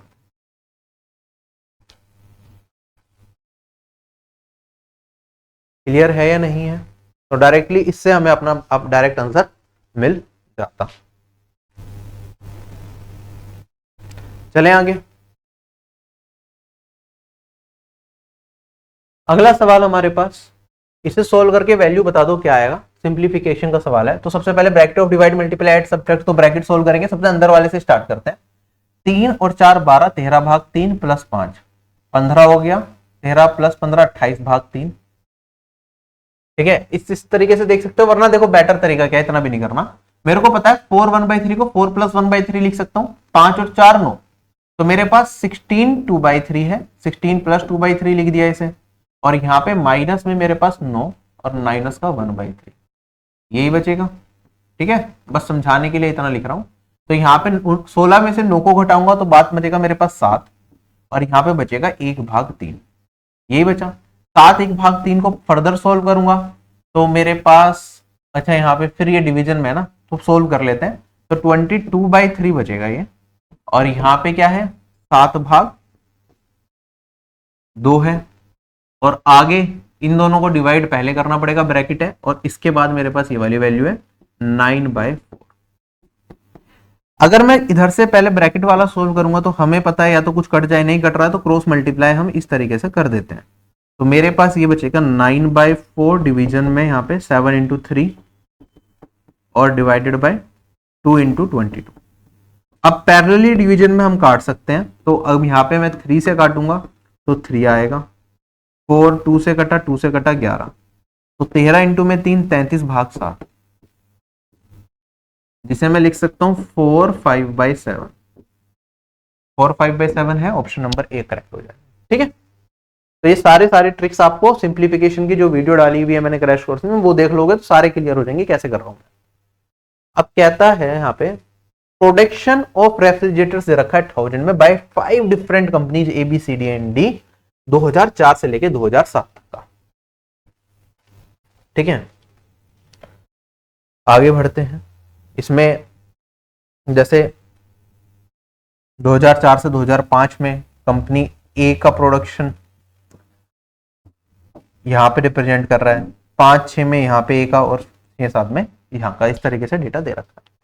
कहता है what is the difference between the 60% of the average production of refrigerators by the company for the year 2005 to 2006 and 70% of the average production of the companies in 2006 2007। ठीक है, जो कंपनीज का एवरेज प्रोडक्शन है 2005 और 2006 के अंदर, सारी companies का मिला के, उसका 60% अगर मैं ले लूं और 70% ले लूं जो 2006 और 7 में एवरेज प्रोडक्शन है उसका, तो हमें उनका डिफरेंस बताना है। तो ये थोड़ा कैलकुलेटिव सवाल है, आप इसे लास्ट के लिए छोड़ना है, आपको इस तरह का सवाल आएगा तो देखो 2005-6 में अगर सारी कंपनीज का निकालूंगा मैं, तो 250 340 ये और ये, इन सब का सम करूंगा, फिर 5 से डिवाइड करूंगा और फिर उसका 60% करूंगा। तो सम करके एक बार देख लेते हैं कि हमारे पास वैल्यू क्या बन रही है। ठीक है, तो 15 59 60 90 610 145 188 एवरेज आ जाएगा ये, और इसका कितना करना है 60%, और इसमें सेपरेट क्या करना है हमें, जो ये वाली वैल्यू है का 70%। 39 15 9 10 और 128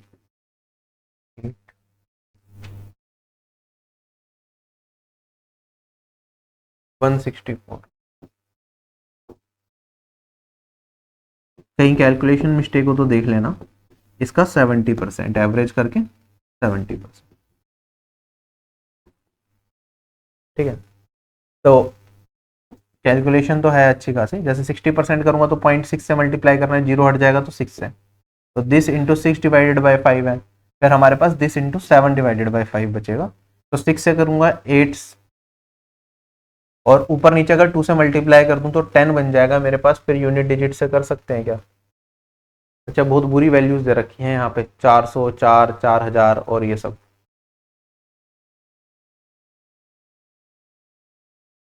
देखो 400 तो आ नहीं सकता मेरे पास, वैल्यू मेरे ख्याल से 40 के आसपास जानी चाहिए अगर हम देखें तो। द आंसर शुड बी 40 या 4, ऐसा कुछ हो सकता है। अगर मैं ऊपर नीचे 2 से और मल्टीप्लाई कर दूं तो ये 10 बन जाएगा, 5 वाला फैक्टर भी खत्म हो जाएगा। ठीक है, तो 2 से कर दिया 12, 12 को 8 से करेंगे तो 96 और यहाँ पे हमारे पास 10 कैरी फॉरवर्ड 2 और यहाँ पे अगर मैं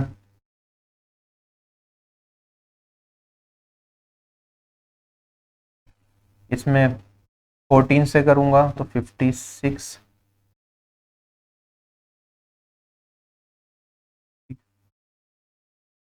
8 कैरी फॉरवर्ड 2296 बन रहा है, 2256 बन रहा है। तो ये वाली वैल्यू थोड़ी सी बड़ी हो गई, तो नेगेटिव में मेरे पास ये बचा 40। क्योंकि हमसे डिफरेंस पूछा तो जनरली हम इनका मॉड्यूलस लेते हैं, तो आंसर आएगा मेरे पास 40। 40 इज द करेक्ट आंसर। काफी ज्यादा कैलकुलेटिव हो गया था ये वाला क्वेश्चन। चलते हैं अगले सवाल पे हम। क्वेश्चन में कहता है ए बी एक कोड है सर्कल की जिसका सेंटर हमें क्या दे रखा है, ओ दे रखा है। DOC is a line segment originated from a point D on this circle intersecting the circle produces C such that BC equals to OD। ठीक है, क्वेश्चन देखते ही आपको समझ में आ जाएगा, प्रीवियस ईयर में कई बार इस तरह का सवाल दे रखा है। तो हमारे पास क्या है, एक सर्कल है जिसपे एक कोड हमें दे रखी है AB। अगर मैं एक पॉइंट है सर्कल के ऊपर D, वो अगर मैं एक्सटेंड करूं क्योंकि O से पास होता हुआ जाएगा, तो मेरे पास एक लाइन सेगमेंट बनेगी यहाँ पे DOC, जो कि AB को एक्सटेंड करने पे C पे ही टकराएगी। ठीक है, ये कुछ हमें इस तरीके से दे रखा है। कहता है BC बराबर है OD के, मतलब ये वाली दूरी यहां से लेके यहां तक की ये इसके बराबर है। आपको अगर एंगल BCD, ये वाला एंगल हमें 40 दे रखा है, तो AOD का मान बता दो क्या होगा। यहां पे अगर मैं मिला दूं तो ये वाली दूरी हमें एंगल बताना है। इसका डायरेक्ट रिजल्ट आप लोगों को याद होना चाहिए, कितनी बार सवाल आ चुका है। अगर ये 40 है तो ये इसका 3 गुना होगा, 40 इंटू में 3, ये हो जाएगा 120 डिग्री। ठीक है, डायरेक्टली आपको पता होना चाहिए। अगर नहीं पता है तो मैं फिर से आपको निकाल के बता देता हूं। इस पर्टिकुलर केस में क्या, देखो ये वाली दूरी इसके बराबर दे रखी है ना हमें, ये तो क्या है, रेडियस है, ये भी मेरे पास रेडियस है, मेरे को दिख रहा है। अगर मैं यहां से ये मिला दूं तो ये भी रेडियस हो जाएगा, और ये वाली दूरी तो ऑलरेडी मेरे को रेडियस दे ही रखी है। क्लियर है यहां तक सारी की सारी चीजें? तो भाई अगर ये वाला मान 40 है, 40 की जगह भी मैं इसे चलो मान लेता हूँ थीटा है, तो ये वाला एंगल कितना हो जाएगा, ये वाला एंगल भी मेरे पास थीटा हो जाएगा। अगर ये थीटा तो ये वाला एंगल एक्सटीरियर एंगल हो जाएगा इन दोनों का, तो ये वाला एंगल हो जाएगा मेरे पास 2 थीटा इस ट्राइंगल का। और अगर ये वाला एंगल 2 थीटा है तो ये रेडियस। अब इस वाले ट्राइंगल में देख लो, किस ट्राइंगल में, इस ट्राइंगल में रेडियस ये 2 थीटा, तो ये वाला एंगल कितना हो जाएगा, ये भी 2 थीटा हो जाएगा। और अब बड़े वाले ट्राइंगल मेरे को ये वाली वैल्यू बतानी है ना, ये किसका किस ट्राइंगल का एक्सटीरियर एंगल है। अगर मैं इस ट्राइंगल को पूरा देखूं तो ये इसका एक्सटीरियर एंगल है, तो सम ऑफ 2 इंटीरियर एंगल, तो ये 2 थीटा और ये थीटा, तो ये कितना हो जाएगा, 2 थीटा प्लस थीटा, ये हो जाएगा 3 थीटा। तो ये कितना हो जाएगा, 40 इंटू में 3 120। ये याद रख लेना रिजल्ट, बहुत बार सवाल एसएससी पूछ चुका है। अगला सवाल, ये बढ़िया सवाल है, हमें क्या दे रखा है इस क्वेश्चन में, एक ट्राइंगल है हमारे पास ए बी सी, इसमें कहता है कि ए बी मेरे पास 12 है, एंगल ए बी सी ये वाला कोण 30 दे रखा है, ए सी बी ये वाला कोण हमें दे रखा है 45। हमें बताना है कि एरिया क्या होगा। अब इस तरीके को हम दो तरीके से कर सकते हैं। एक तो मैंने डायरेक्ट फॉर्मूला आप लोगों को लिखवा रखा है कि जब भी मेरे पास एक ट्राइंगल में एक साइड और दो एंगल दे रखे हो तो एरिया का एक फॉर्मूला होता है, वो मैं आपको भी बता देता हूं। और अगर आपको वो फॉर्मूला नहीं भी पता तो एग्जाम के पॉइंट ऑफ व्यू से आप कैसे कर सकते हैं, मैं दोनों तरीके से आपको एक क्वेश्चन समझाऊंगा। फॉर्मूला से अभी बता रहा हूं और बाकी वैसे तो आपने ड्रिल्ड सॉल्यूशन में भी देखा होगा कि कैसे करते हैं। देखो अगर मेरे को ये फॉर्मूले से करना है तो मेरे को क्या चाहिए होता है, ये दो एंगल है तो तीसरा एंगल में निकाल सकता हूं क्या? आप कहेंगे सर ये 180 माइनस में मेरे पास 30 प्लस 45 ये बनेगा क्योंकि तीनों एंगल का सम वन हाँ वो होता है। तो आप कहेंगे सर ये वाला एंगल हो गया मेरे पास 180 माइनस 75, कोई दिक्कत? ठीक है। आज ये 180 माइनस 75 की फॉर्म में क्यों लिखा है मैं ये भी आपको रीजन दूंगा। हमारे पास अगर एक साइड दे रखी हो और दो एंगल उसके बराबर वाले हमें पता हो तो एरिया होता है 1/2 इंटू में साइड का स्क्वायर जो हमें साइड दे रखी है, इंटू में साइन ए साइन बी जो उसके बराबर वाली साइड से, ये वाला कोण और ये वाला कोण और ये साइड में लेके चल रहा हूं जिसे मैंने ए माना है, डिवाइडेड बाय साइन, या तो आप इसमें कह लो सामने वाली साइड, इसके सामने वाली साइड, या तो आप इसे लिख सकते हो साइन सी, या फिर आप ये भी लिख सकते हो साइन ए प्लस बी, क्योंकि साइन 45 मेरा बराबर होगा sine 180 minus this plus this, बात एक ही आती है। तो सामने वाली साइड जो होती है या इन दोनों का सम वो इसके बराबर, ये हमारा एक फॉर्मूला होता है एरिया निकालने का। अगर मैं फॉर्मूला लगा दूं तो 1/2 इंटू में साइड है मेरे पास 12 तो 12 इंटू में 12 इंटू में साइन ए, ये क्या होगा मेरे पास साइन 180 माइनस 75। आपने फॉर्मूला पढ़ा है ना 180 माइनस 75 क्या होता है, साइन 180 माइनस थीटा होता है साइन थीटा, तो ये साइन 75 आएगा। और अगर साइन 75 का मान क्या होता है, ये √3 + 1 अपॉन में 2√2, ये वैल्यू पता होनी चाहिए आपको, ये मैंने पढ़ा रखी है। और साइन बी की बात करूंगा तो ये तो साइन 30 का मान आप सभी लोगों को पता है, ये वाली वैल्यू क्या हो जाएगी 1/2 डिवाइडेड बाय साइन सी क्या है साइन 45, ये क्या होता है 1/√2। पुट कर दिया हमारा आंसर आ जाएगा। यहां पे अगर हम देखेंगे तो √2 से √2 एलिमिनेट हो जाएगा, मेरे पास 1/2 3 बार आ रहा है, और इसमें अगर मैं काटूंगा 144 को 8 से तो ये वाली वैल्यू कितनी बचेगी मेरे पास 18 बचेगी, और 18 और रूट में बचेगा √3 + 1। ये मेरा इस क्वेश्चन का आगे आंसर फॉर्मूला अगर मैं यूज कर लेता हूं जो आपको पता होना चाहिए। अगर फॉर्मूला नहीं पता है तो बेसिक से कैसे करेंगे मैं वो भी आपको सिखा देता हूं, मेरे को कोई दिक्कत नहीं है, बेसिक से भी कर सकते हैं आप, थोड़ा सा दिमाग लगा लेंगे यहाँ पे। अगर मैं देखो एंगल 30 और 45 दे रखे ना, मैं यहां से इस पे परपेंडिकुलर डाल देता हूं, ठीक है, क्योंकि एरिया क्या होता है half into base into height ही होता है हमारे पास एक तरीके से, तो मैंने ये परपेंडिकुलर दी। अगर मेरे पास ये 90 डिग्री है 30 है, ट्रिग्नोमेट्री पे चले जाओ, ट्रिग्नोमेट्री पे हम क्या पढ़ते हैं भाई, अगर ये 30 डिग्री होता है तो ये वाली साइड मेरे पास क्या होती है √3 रेशियो होती है, ये वाली साइड 1 रेशियो होती है, और ये वाली साइड मेरे पास क्या होती है 2 रेशियो होती है। तो 2 12 के बराबर तो 1 6 के बराबर, तो ये वाली वैल्यू कितनी आ गई मेरे पास 6 आ गई, और ये वाली वैल्यू मेरे पास कितनी आ गई 6√3 आ गई, कोई दिक्कत यहां तक नहीं। अब यहाँ पे 45 है, 45 अगर मेरे पास एंगल होता है तो उस केस में हम कहते हैं सामने वाली साइड का रेशियो और ये रेशियो मेरे पास 1:1 होता है, तो 45 के सामने ये 1 है तो मतलब ये 6 है, तो ये वाली दूरी भी क्या हो जाएगी 6। एरिया ऑफ ट्राइंगल क्या होता है, ये होता है half into base into height, ये तो सब पढ़ के चलते हैं, और यहाँ पे लगा दूंगा तो हाफ इंटू बेस क्या हो जाएगा 6√3 + 6, 6 को कॉमन ले लूंगा तो √3 + 1, और हाइट कितनी है मेरे पास 6। आप देखेंगे 2 से 6 को काटूंगा 3, 3 इंटू 6 18, तो 18 √3 + 1 आपको ये इस तरीके से भी मिल जाएगा। क्लियर है, चले आगे। अगला सवाल हमारे पास, एक आदमी ने 15,000 रुपीज इन्वेस्ट करे, या ए ने 15,000 इन्वेस्ट करे, बी ने 15,000 + y इन्वेस्ट करे एक बिजनेस में। 4 महीने के बाद बी ने क्या करा 40% अपना कैपिटल विड्रॉ कर लिया, और जो टोटल प्रॉफिट अर्न हुआ साल के अंत में वो 4700 था, और जो बी का शेयर था वो कितना था, तो हमें बताना है 2y का मान क्या होगा। देखो स्टेप बाय स्टेप चलना है, क्वेश्चन को देखते एकदम घबरा नहीं जाना कि कैसे करेंगे। देखो हमारे पास कितने महीने की बात कर रहे हैं, 4 महीने में कोई चेंज हो रहे हैं है ना, और उसके बाद टोटल साल में कितने महीने होते हैं, साल की बात कर रहे हैं तो 12 महीने। तो मैंने कहा यहाँ पे 4 महीने और 12 महीने, अगर मैं टाइम फ्रेम को स्प्लिट करूं तो 1:3, क्या ये आ सकता है। मैं मान लेता हूं टोटल टाइम ये है, और फाइनली चेंज यहाँ पे क्या हो रहा है 1 रेशियो टाइम के बाद चेंज आ रहा है। इतना पार्ट अगर आपको समझ में आ गया तो कोई भी दिक्कत आपको नहीं आएगी। हमें पता है जो प्रॉफिट का रेशियो होता है वो डिपेंडेंट है इन्वेस्टमेंट इनटू टाइम, तो इन्वेस्टमेंट का रेशियो और टाइम का रेशियो पे। तो अब हम यहाँ पे ए और बी का प्रॉफिट के रेशियो की डायरेक्टली बात करके चलते हैं कि भाई ए ने कितने रुपए इन्वेस्ट करे, 15,000 रुपीज इन्वेस्ट करे। कितने महीने के लिए करें, आप कहेंगे सर पूरे के पूरे 12 महीने के लिए करें। 12 महीना किसे रिप्रेजेंट कर रहा है, 3 रेशियो को रिप्रेजेंट कर रहा है, तो ये हो गया 3। अब नीचे आ जाता हूं, बी की बात करते हैं। बी ने कितना करा, 15,000 प्लस वाई इसने इन्वेस्ट करा। कितने टाइम के लिए, इसने करा पहले 4 महीने के लिए, ठीक है, तो 4 महीने का पीरियड मैंने मान लिया होगा। अब इसने क्या करा, अपना 40% पैसा निकाल लिया, तो 40% निकाल लेगा तो मैं कहूंगा 15,000 प्लस वाई रह गया पैसा, ठीक है, इसका 0.6 रह गया, 40% निकाल लिया। तो ये पैसा कितने टाइम के लिए इन्वेस्ट किया होगा, 3 में से 1 घटा दो तो 2 रेशियो टाइम के लिए, ठीक है, बचे हुए 8 महीने के लिए, तो ये 2। वरना आप यहाँ पे 12 लिखते, यहाँ पे 4 लिखते और यहाँ पे 8 लिखते, बात वही है। तो ये इनका प्रॉफिट का रेशियो होगा।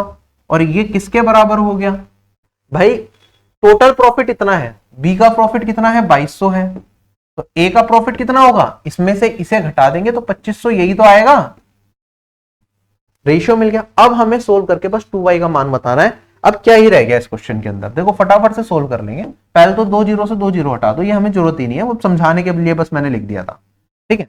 अब देखो ये मेरे पास 1.2 बना, 15,000 इंटू में 1.2 और ये 15,000 इंटू में 1 है, तो 1 प्लस 1.2 डेट इज 2.2 कह सकते हैं क्या। और यहाँ पे प्लस वाई है, 15,000 प्लस वाई को बल्कि कॉमन ही ले लो, मैंने कहा 15,000 प्लस वाई है, कॉमन ले लिया, इनटू में 2.2 मेरे पास निकल के आ रहा है रिजल्ट। यहाँ पे मेरे पास 15,000 इंटू में 3 निकल के आ रहा है, और ये बराबर हो गया 25/22। अब ये काटूंगा तो यहाँ से 10 आ जाएगा। अब यहाँ पे काटना स्टार्ट करेंगे अगर हम, तो आप देखेंगे यहाँ पे 5 से काट दूंगा तो 5/2 है, और इस 5 को इससे काटूंगा तो मेरे पास 3,000 बचेगा। अब आप क्रॉस मल्टीप्लाई कर लो, 2 इंटू में 3 इंटू 3 9 दूनी 18, और यहां पे जाएगा 15, 18 में से 15 घटा तो 3,000, और इधर रह जाएगा सिर्फ y। अगर y इतना है तो हमसे पूछा है 2y का मान, तो ये हो जाएगा 3,000 नहीं भाई 6,000 होगा। ऑप्शन में 3,000 दे देता तो बहुत बच्चे गलत कर देते इसे, क्योंकि क्वेश्चन खुद से मुश्किल था, इसलिए मैंने ऑप्शन में 3,000 जानबूझ के नहीं दिया। आगे बढ़ते हैं, हमारे पास कहता है एक टेलीविजन का जो कॉस्ट प्राइस है ना वो 4250 है। एक मर्चेंट को 20% प्रॉफिट कमाना है इसे बेच के। जब बेचने की बारी आई तो मर्चेंट ने क्या करा, इसे पे 15% का डिस्काउंट भी दे दिया। तो हमें बताना है कि एमआरपी क्या रहा होगा, ठीक है। सबसे पहले तो भाई कॉस्ट प्राइस रखा है 4250, इसे बेचना है 20% के प्रॉफिट में, मतलब 120% में, मतलब 6/5 पे। अब ये सेलिंग प्राइस बन गया। एमआरपी पे जब मैं डिस्काउंट देता हूं तो वो मेरा सेलिंग प्राइस के बराबर होता है। डिस्काउंट कितना दे रहा हूं, 15% का, मतलब इसके 85% पे बेच रहा हूं। 85% क्या होता है, 17/20 होता है, ठीक है। सोल्व कर सकते हैं इस तरीके से। क्वेश्चन खत्म हो गया, यहाँ पे काट लो आप, ये आ जाएगा मेरे पास 4 इधर जाके ये मल्टीप्लाई हो जाएगा एक तरीके से, और यहाँ पे 17 से इसे काट लूंगा तो आप देखेंगे ये 25 250 बनेगा। 25 इंटू में 4 100, इंटू में 6 600, और उसके बाद एक जीरो जो भी है, तो 6,000 मेरा आंसर बन सकता। अगला सवाल हमारे पास जो सम है फादर और सन की प्रेजेंट एज का, वो हमें दे रखा है यहाँ पे 80 इयर्स। फिर कहता है 5 साल के बाद जो फादर की एज है वो 2 गुना हो जाएगी बेटे की एज के। तो हमें बताना है कि 5 साल पहले फादर की एज कितनी थी।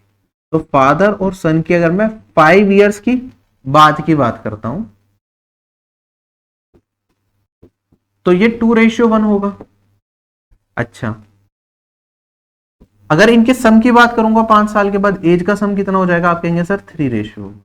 अच्छा, 5 साल अभी दोनों का सम इतना है, दोनों में अगर 5-5 बढ़ा दिया जाए तो सम मेरा कितना बढ़ जाएगा, 10 बढ़ जाएगा, और ये आप कहेंगे सर ये हो गया 90।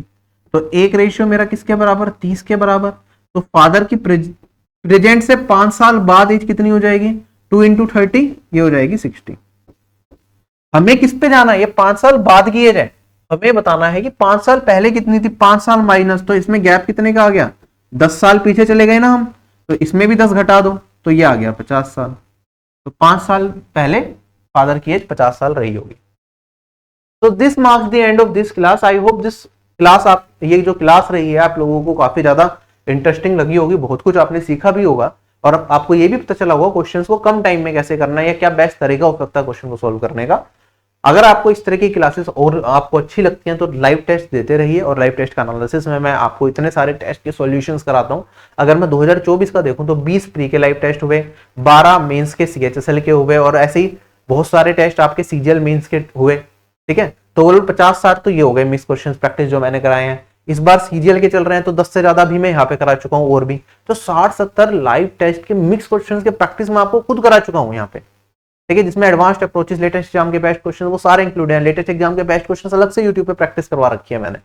तो अगर आप सिर्फ प्रैक्टिस करनी है तो ये बहुत कुछ मैं आपको यहाँ पे फ्री ऑफ कॉस्ट अवेलेबल करा रहा हूँ। और आपको लगता है कि यार मेरे को बेसिक से एक बार सारी चीजें अच्छे तरीके से कवर करनी है, तो फिर आप ऑफिसर बैच से जुड़ सकते हैं, जिसमें सारे सब्जेक्ट से कंप्लीट क्लासेस मिल जाएगी, जिसमें मैथ्स में कराता हूँ। और अगर आपको ऐसा लगता है कि यार खाली मेरे को मैथ्स पढ़ना है तो मैथ्स की क्लासेस अलग से अवेलेबल है, आप खाली मैथ्स का कोर्स भी ले सकते हैं। आपको लगता है कि यार जीके पढ़ना है खाली तो जीके, इस तरीके से आप अपनी कंप्लीट तैयारी कर सकते हैं। देखो तैयारी में कमी मत छोड़ो, अपनी तैयारी बहुत अच्छे से करो। ठीक है, जो क्योंकि सबसे ज्यादा जरूरी है आपका टाइम ही है, जितना टाइम आप प्रिपरेशन में देंगे उतना ही आप बेहतर परफॉर्म करेंगे एग्जाम में। एक स्ट्रक्चर्ड वे में तैयारी होनी बहुत जरूरी है। अभी अलविदा लूंगा आपसे, bye bye, take care and जय हिंद।